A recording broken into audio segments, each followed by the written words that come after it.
Welcome to Module 2.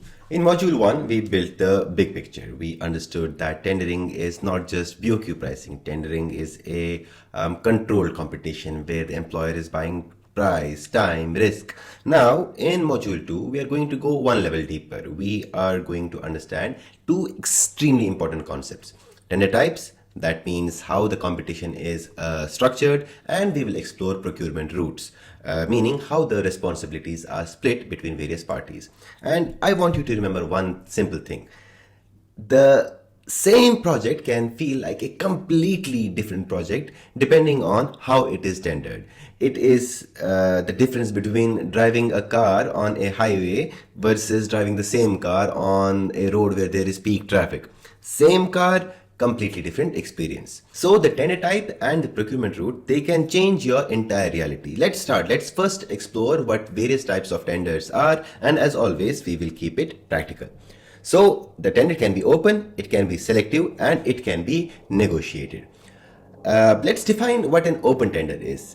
It just simply means that anyone can bid.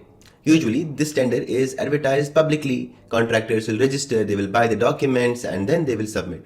For example, this is very common in the government and semi-government projects, municipality, infra works, public holdings, schools, hospitals, etc., etc. The reality of open tenders is that they are not always open in the true sense. Many open tenders will still require clarification. So technically, anyone can try, but only pre-qualified companies can submit. Now, what is a selective tender then?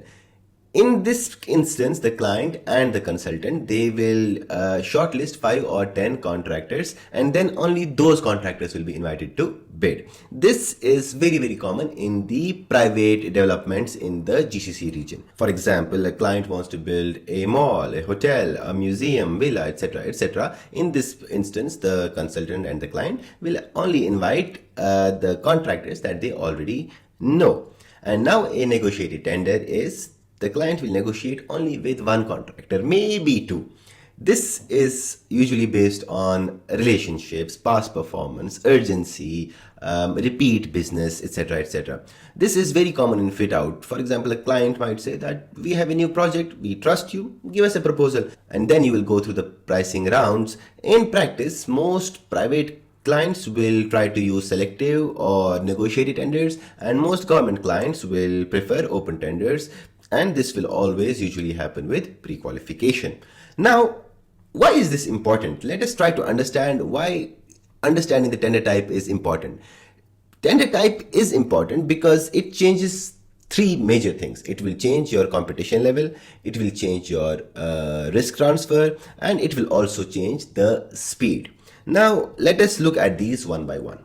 Competition level means what? It means simply how many bidders are fighting for the same job. And the more bidders that you have, the lower the margins will usually be, because then this tender becomes a price war. For example, in many open tenders, you are fighting against 25, 30 contractors. Now imagine you're bidding against so many contractors. Some of them will bid very low because they are desperate. Some of them will bid low because they made mistakes. Some of them will bid low because they don't even understand the scope properly. And some will bid low because they are planning to recover later through claims, etc., etc.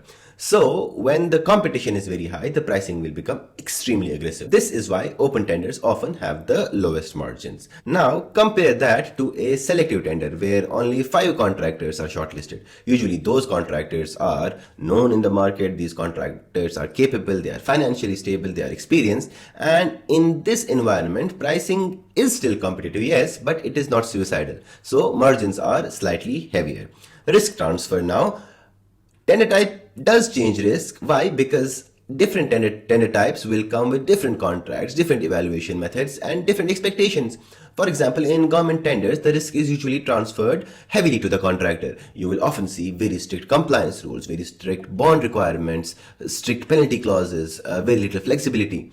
And in negotiated tenders, the risk is a little bit more balanced because the client wants speed and certainty, and the client in this case is usually open to more discussions on scope clarifications, payment terms, timelines, and sometimes even contract clauses. Now, speed. Now, how does tender type change speed?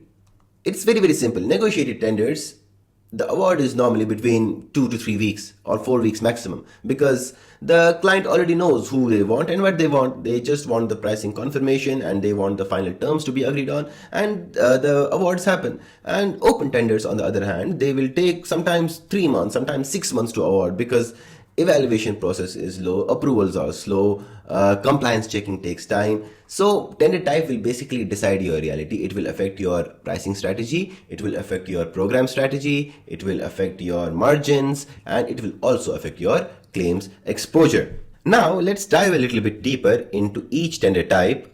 Let's look at the workflow of an open tender. So first, the tender is advertised, then the contractors will register and they will buy the ITT documents, then the contractors will submit the bid, and then the client will evaluate and award. This sounds very, very simple, yeah? But the reality is much more complex. The reality is that the competition is very, very high.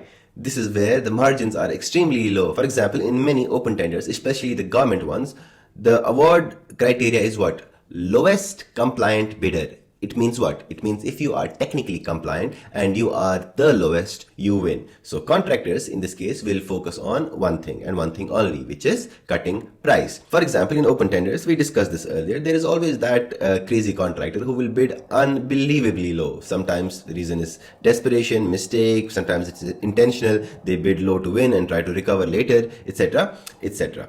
The other reality of open tenders is that the compliance is very, very strict. Compliance mistakes can disqualify you. For example, you submit a bid bond with wrong name, wrong title, wrong amount, wrong validity. This can get you disqualified immediately, not because of price, not because of any major technical mistake you made, because of admin. Sometimes open tenders will also require sealed envelopes, separate envelope for technical proposal, separate envelope for commercial proposal. They will require original stamps on each page. They will require signatures, physical signatures on each page. If you miss one requirement, this chance you'll be disqualified. So the reality is, the admin here is very, very happy. You will have to submit your tax registration documents, your tax certificates, your financial statements, your bank letters, experience certificates, etc., etc. Open tenders are where you will learn that your biggest competitor is not another contractor. It is your own document controller. Now let's look at the typical workflow of a selective tender. So the flow is pre-qualification, shortlist, the ITT is issued, and then the award happens. So pre-qualification is where the client will check whether your company is capable. They will look at the similar projects you have done. They will look at your manpower, equipment, financial stability. They will look at your technical strength, etc., etc.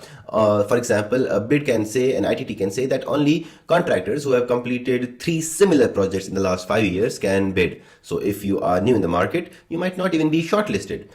The shortlist then is normally 5 to 10 contractors. The client normally tries to balance this as 2 or 3 strong companies, 2 or 3 medium-sized companies, and sometimes allow 1 or 2 new entrants to the bid also. Once the shortlist is done, the ITT is issued, the contractors will then submit their bid, and then the award will happen. So selective tender will use what? It will use the best value. What does that mean? It means they will look at the technical strength, methodology, program of works, and of course the commercials. Reputation is very, very important also. For example, if a contractor is known for delays and disputes, even if that contractor is the cheapest, it's unlikely that they will win, because at the end of the day, the client, once he awards the project, he wants a smooth ride. He does not want headache. He wants a contractor who will just get on with it. The consultant also plays a big part in the decision making. So if the consultant trusts your team, your quality, your experience, your chances increase. Margins here are slightly healthier because the competition is controlled. You're not bidding against everyone, basically. It's like 5 or 10 contractors.